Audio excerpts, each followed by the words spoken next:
فاسألوا أهل الذكر إن كنتم لا تعلمون.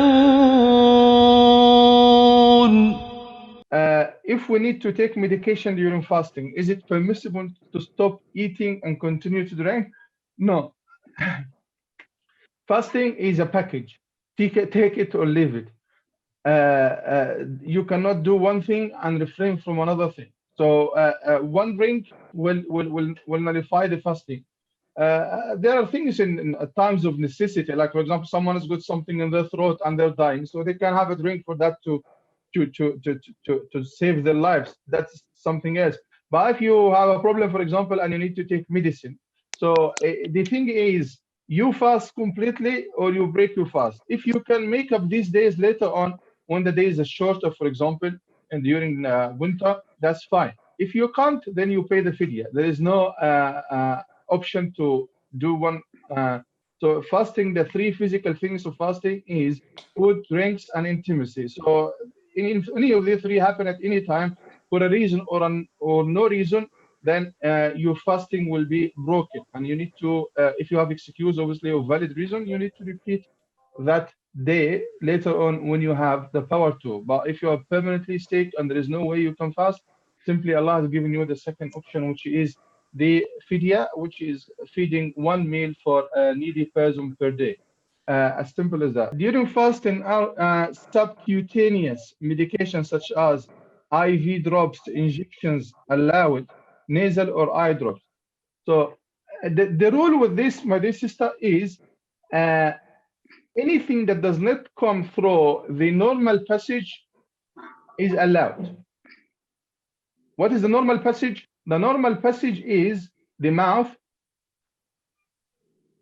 that's for food, or where the things come out also, which is these two things, the mouth and the anus.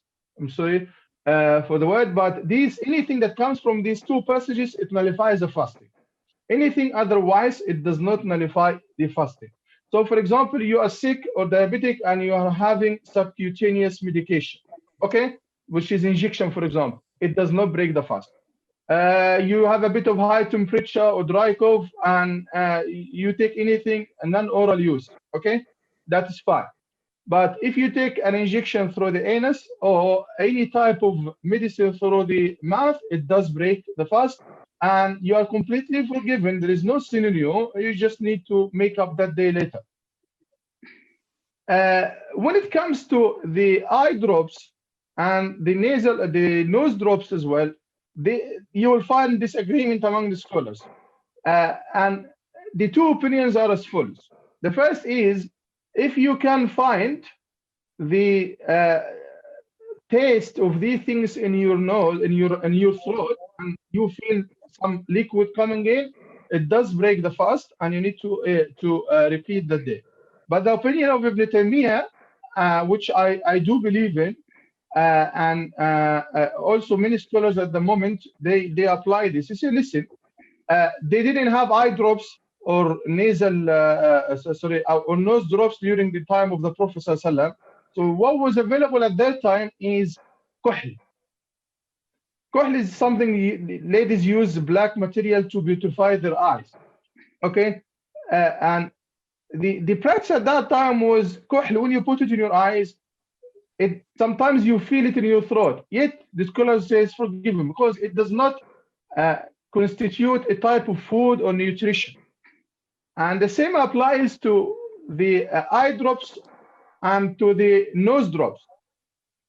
Why? Because when you take an eye drop, it's 1 or 2 drops, even if you feel it in your throat a little bit, it neither provided you with nourishment, it actually has a bad taste, okay? And also it is going to be something needed for you without the intention of having nutrition or the intention of giving your body power and strength. So the opinion that I do believe in, even though I did mention the other opinion, is that no, whether you find them in your throat or not, 1 or 2 drops, I don't think anybody will put more than 1 or 2 drops in their eyes or in their nose. Will not, even if you feel them in your throat, is not food and will not nourish you and it's something necessary for your health or for your well-being. So to have them is better than to break your fast during the month of Ramadan at all. So I would say, no, it does not break the fast. When it comes to the eyes and the nose, why the eyes and the nose? Why didn't I mention the ears? The eyes and the nose simply because the eyes and the nose, when you put things in them, they have a passage to the throat. You can feel them in your throat. But when you put some drops in your ears, for example, you will not feel it in your throat because the air, if I'm not, some doctors, if I'm not mistaken, but this is my personal experience, the ear does not have a passage to the throat. So when I put some drops in my ears, I never feel them in my throat. But when I put some drops in my eyes or in my nose, sometimes I do feel them in my throat. One opinion would say they do break the fast if it is felt in the throat, because now it went through a face passage that has a passage to the throat. But again, I don't believe in this, because if the kuhl, which is not necessary actually, is put in the eyes and you feel it in your throat, and the scholar that's okay because neither nourishing nor type of food.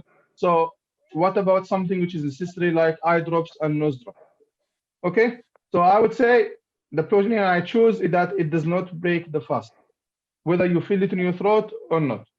The injections, there are two types of injections, nourishing and one for medication. Nourishing, sometimes you take a vitamin injection or an injection that gives you nourishment throughout the day.